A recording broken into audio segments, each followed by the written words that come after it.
Hello everyone, welcome to research online classes.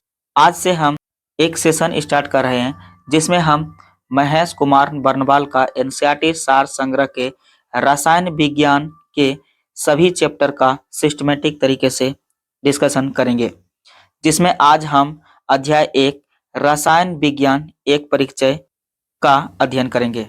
तो चलिए start करते हैं।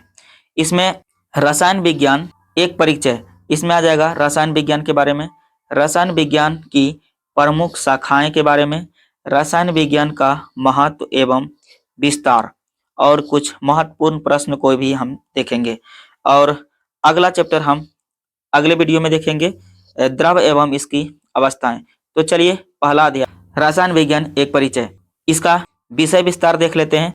सामान्य परिचय देखेंगे हम, रसायन विज्ञान की प्रमुख शाखाएं, रसायन विज्ञान का महत्व एवं विस्तार, इसमें आ जाएंगे कार्बनिक रसायन, अकार्बनिक रसायन, विश्लेषणात्मक रसायन, भौतिक रसायन, जैव रसायन।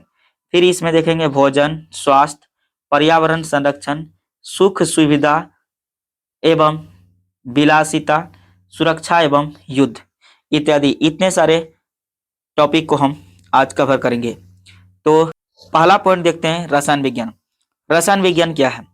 रसायन विज्ञान की वह शाखा है जिसके अंतर्गत रासायनिक संरचना, संगठन, गुणधर्म तथा परस्पर रासायनिक अभिक्रियाओं और उनके परिणामों का अध्ययन किया जाता है। इसे कहते हैं रसायन विज्ञान।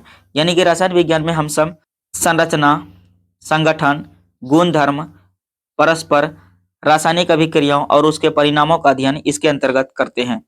तो हम समझ लेते हैं केमिस्ट्री शब्द की उत्पत्ति कैसे हुआ। जैसे कीमेट, कीमेट क्या है? इजिप्शियन भाषा मिस्र का है। इससे बना क्या? कीमिया, जो ग्रीक भाषा है यूनान का। और इससे मिलके बना है अल्कीमिया। अल्कीमिया क्या है? अरबी भाषा है जो अरब देश से आते हैं। और इतने सारे मिलके बना है अल्केमी, जैसे औषधि विज्ञान, ज्योतिष विज्ञान, नक्षत्र विज्ञान, रसायन विज्ञान, धातु विज्ञान, ये सब से बना है अल्केमी। अल्केमी और इसी को केमिस्ट्री यानी कि अंग्रेजी भाषा यानी कि ब्रिटेन की जो भाषा है उसे हम सब कहते हैं केमिस्ट्री। यानी कि केमिस्ट्री इसी से ही बना है। ठीक, तो चलिए आगे पॉइंट हम देखते हैं। अगला पॉइंट है भारत में रसायन विज्ञान का इतिहास अत्यंत क्या है? प्राचीन रहा है। भारतीयों को हड़प्पा काल से ही रसायन विज्ञान यानी कि रसायन प्रौद्योगिकी का ज्ञान था। इसके उदाहरण है, उदाहरण तौर पर जैसे हड़प्पावासी को धातु कर्म तकनीकी, उदाहरण के लिए हम सब समझते हैं कांसे का निर्माण के उपयोग में हस्त सिद्धि थे। यानी कि हड़प्पावासी सब जो लोग थे ये सब धातु कर्म के बारे में जानते थे। पुरातात्विक प्रमाणों से पता चलता है कि हड़प्पा वासियों को जैसे सोना, चांदी, तांबा, टीन आदि धातुओं का ज्ञान था। वैदिक साहित्य में धातु, धातु कर्म, द्रव्यों का दहन, औषधियों आदि से संबंधित रासायनिक तथ्यों का उल्लेख मिलता है। 5वीं शताब्दी के भारतीय वैज्ञानिकों तथा कनाद, जिसको परमाणुवाद के जनक भी कहा जाता है, सुश्रुत यानी कि शल्य चिकित्सा के जनक कहा जाता है, भगवत, चक्रपाणी, कोमार भृतजीवक, नागार्जुन, रास विज्ञान के जनक नागार्जुन को कहा जाता है, आदि का रसायन विज्ञान के क्षेत्र में योगदान अतुल्य है। यानी कि इन सब के अतिरिक्त और थे कौन? मेहरौली दिल्ली में स्थित है जैसे लौह स्तंभ, भागलपुर में स्थित है बुद्ध की ताम्र प्रतिमा, धातु कर्म प्रौद्योगिकी के उदाहरण है। यानी कि ये सब से हम सबको मिलता है कि हम सब के जो पहले के पुराने लोग थे वो लोग भी केमिस्ट्री के बारे में जानते थे, क्योंकि इतने सारे धातु कर्म के बारे में उन लोगों को नॉलेज था। इससे यही सिद्ध होता है कि उन लोगों को भी पता था क्या केमिस्ट्री क्या है, केमिस्ट्री के बारे में यानी उन लोगों को पता था। तो आगे समझते हैं, ये तो अपने देश का था। जैसे अब यूरोप में समझते हैं कि यूरोप में रसायन विज्ञान का प्रारंभ 25वीं शताब्दी में थियोफिलस से हुआ, जिसके पश्चात 15वीं 16वीं शताब्दी में पैरासेलस ने औषधि रसायन के क्षेत्र में कार्य किया। फिर 18वीं शताब्दी के फ्रांसीसी रसायन शास्त्री जिसका नाम था एडवाइन लेवोजियर को आधुनिक रसायन विज्ञान का जनक कहा जाता है। उन्होंने क्या किया था? वर्ष 1778 में ऑक्सीजन तथा 1783 में हाइड्रोजन की पहचान की तथा उनका नामकरण भी उन्होंने किया था। साथ ही उन्होंने दहन की प्रक्रिया में ऑक्सीजन की भूमिका को भी स्पष्ट किया। इसीलिए उनको कहा जाता है केमिस्ट्री का जनक लेबोजियर। और समझते हैं आगे रसायन विज्ञान की प्रमुख शाखा। तो इसमें पहला पॉइंट है भौतिक विज्ञान तथा जीव विज्ञान के साथ विज्ञान की एक प्रमुख शाखा के रूप में रसायन विज्ञान का विषय क्षेत्र अत्यंत व्यापक, परंतु अध्ययन की सुविधा की दृष्टि से इसे 5 प्रमुख शाखाओं में विभाजित किया गया। इन प्रमुख शाखाओं को हम पुनः क्या किए उप शाखाओं में विभाजित किया है और जिनका संक्षिप्त विवरण हम आगे देखते हैं। जैसे रसायन विज्ञान को क्या किया गया है कार्बनिक रसायन, अकार्बनिक रसायन, विश्लेषणात्मक रसायन और भौतिक रसायन और जैव रसायन आदि में विभाजित किया गया है।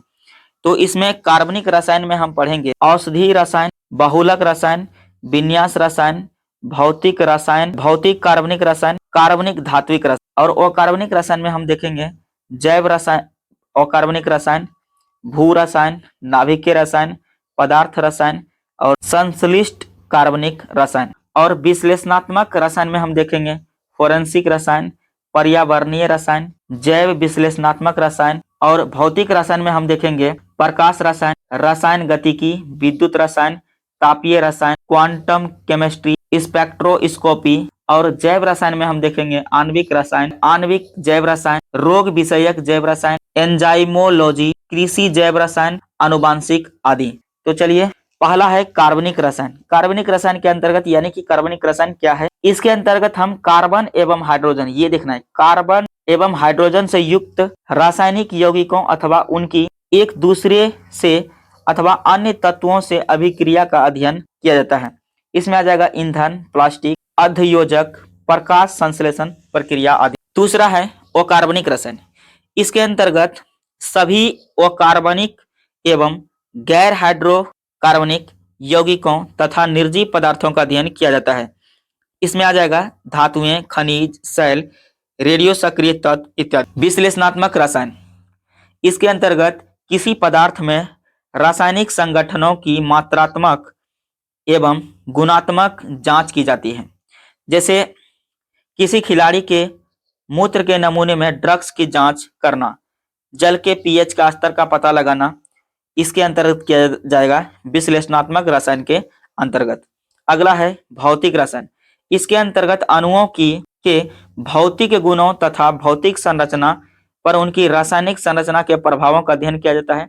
इसके अतिरिक्त इस शाखा में रासायनिक अभिक्रिया की दर, प्रकाश के रासायनिक प्रभावों आदि का भी अध्ययन किया जाता है भौतिक रसायन के अंतर्गत। अगला है पांचवा जैव रसायन। इसके अंतर्गत सजीवों में घटित होने वाली रासायनिक अभिक्रियाओं जैसे कोशिकीय श्वसन, पाचन, रोगों एवं औषधियों का शरीर पर पड़ने वाले प्रभावों आदि का अध्ययन किया जाता है जैव रसायन के अंतर्गत। रसायन विज्ञान का महत्व यानी कि ये केमिस्ट्री जो है, केमिस्ट्री, इसका महत्व और इसका विस्तार हम देखते हैं। मानव जीवन से संबंधित प्रत्येक क्षेत्र में रसायन विज्ञान ने अपनी महत्व एवं उपयोगिता सिद्ध की है। एक और विषय के रूप में रसायन विज्ञान प्रकृति में व्याप्त प्रत्येक पदार्थ की संरचना एवं गुण धर्मों को समझाने में सहायक है। वहीं दूसरी ओर रासायनिक सिद्धांतों के अनुप्रयोग मानव जीवन की अनेक समस्याओं के समाधान, आवश्यकताओं की पूर्ति आदि में सहायक हैं। इसके कुछ प्रमुख उदाहरण हैं, यानी कि केमिस्ट्री से लोग जो सीखे हैं और केमिस्ट्री ने लोगों की क्या मदद की है उसके बारे में हम समझते हैं।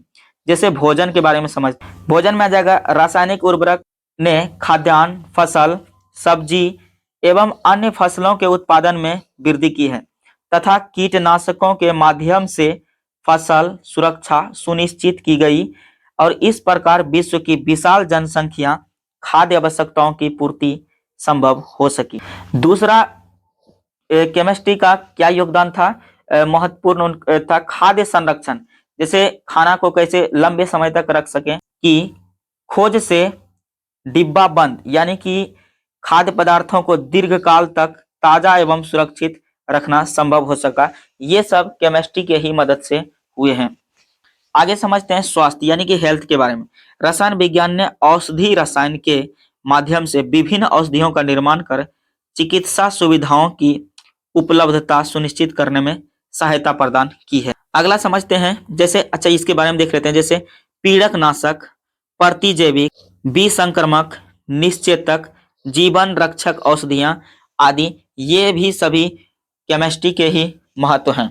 आगे समझते हैं पर्यावरण संरक्षण। पर्यावरण अनुकूल रसायनों के निर्माण एवं रेफ्रिजरेटर में क्लोरोफ्लोरोकार्बन CFC के स्थान पर, यानी कि इसके स्थान पे क्या करने लगा, हाइड्रोक्लोरोफ्लोरोकार्बन यानी कि HCFC एवं हाइड्रोक्लोरोकार्बन HFCS का विकल्प पर्यावरण संरक्षण में सहायक है। सुख सुविधा से रिलेटेड भी केमिस्ट्री से बहुत ही योगदान है। जैसे सुख सुविधा में सीता में कौन कौन आ जाएगा, जैसे पहला पॉइंट देख लेते हैं, रसायन विज्ञान ने मानव जीवन को अत्यधिक सुविधा युक्त, सुखमय और सरल बनाया है। इसके प्रमुख उदाहरण हैं, जैसे संश्लेषित रेशे एवं रंगों के द्वारा सुंदर एवं गुणवत्तापूर्ण वस्त्रों का अध्ययन का वस्त्रों का निर्माण, ये सब भी हुआ है।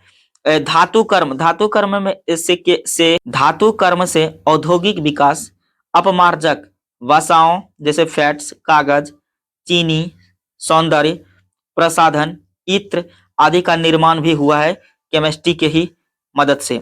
जैसे कच्चे तेल समझते हैं के शोधन से, कच्चे तेल जिसको बोलते हैं हम क्रूड ऑयल, इससे क्या किया, पेट्रोल, डीजल, वैसलीन जो महिलाएं सब लगाती हैं, वैसलीन आदि का भी निर्माण इसी से हुआ है। सुरक्षा एवं युद्ध, इसके बारे में समझते हैं। विभिन्न प्रकार के विस्फोटक पदार्थ, विस्फोटक के निर्माण से शांति काल में सुरक्षा व्यवस्था सुदृढ़ रखने में तथा युद्ध के दौरान शक्तिशाली प्रतिरोध में सहायता मिली है। जैसे ट्राई नाइट्रो टॉलुइन, इसको शॉर्ट में बोलते हैं TNT, नाइट्रोग्लिसरीन, डायनामाइट, ये सब केमिस्ट्री के ही मदद से बन पाए हैं। यानी कि हमारे जीवन में केमिस्ट्री ने बहुत ही बड़ा योगदान मानव जीवन में लाया है। और इससे रिलेटेड कुछ प्रश्न हम देख लेते हैं। आधुनिक रसायन विज्ञान का जनक किसे कहा जाता है, लेवोजियर को कहा जाता है। रसायन विज्ञान की उत्पत्ति किस देश से मानी जाती है, मिस्र से। अच्छा, मिस्र वालों को क्या था, ये बहुत ही ज्यादा नॉलेज था किसके बारे में, केमिस्ट्री के बारे में। उनको केमिस्ट्री मतलब उस देश से शुरुआत हुआ था, किससे, मिस्र से। क्योंकि दुनिया में जितने भी देश थे, मिस्र वालों इतना किसी को पता नहीं था केमिस्ट्री के बारे में। वो लोग केमिस्ट्री में क्या करते थे, जैसे लाश सब पे क्या करता था, लेप वगैरह लगा के उसको लंबे समय तक रखता था। इससे उस सबको पता चलता है कि बहुत ज्यादा केमिस्ट्री के बारे में नॉलेज था। और केमिस्ट्री को जानते ही हम सब कि केमिस्ट्री को विज्ञान भी कहा जाता है, क्योंकि केमिस्ट्री हर एक सेक्टर, जैसे फिजिक्स में भी है और बायो में भी इसका बहुत ही बड़ा योगदान है। तीसरा सवाल है, जैव पदार्थ तथा जीवधारियों में होने वाली रासायनिक अभिक्रिया का अध्ययन रसायन विज्ञान किस शाखा के अंतर्गत किया जाता है, जैव रसायन के अंतर्गत। खाद्य परिरक्षण, उर्वरकों, कीटनाशकों, मृदा स्वास्थ्य आदि से संबंधित विधियों का अध्ययन रसायन विज्ञान की किस शाखा के अंतर्गत किया जाता है, कृषि रसायन के अंतर्गत। निम्नलिखित जीवाश्म ईंधनों में से कौन स्वच्छतम ईंधन है, यह है प्राकृतिक कोयला। छठा सवाल है, रसायन विज्ञान की किस शाखा के अंतर्गत पदार्थों की पहचान, आयतन व मात्रा ज्ञात करने की विधियों का अध्ययन किया जाता है, विश्लेषिक रसायन। निम्नलिखित में से कौन स्वच्छ एवं हरित ईंधन है, इसमें आ जाएगा CNG और जैव ईंधन, दोनों आ जाएंगे। अगला है, हरित ग्रह प्रभाव के अभाव में भू सतह का औसत तापमान कितना होता है, -18 डिग्री सेल्सियस। निम्नलिखित में से कौन सा जीवाश्म ईंधन है, प्राकृतिक गैस। अगले वीडियो में हम द्रव एवं इसकी अवस्थाओं की चर्चा करेंगे। तो मिलते हैं अगले क्लास में, तब तक के लिए जय हिंद।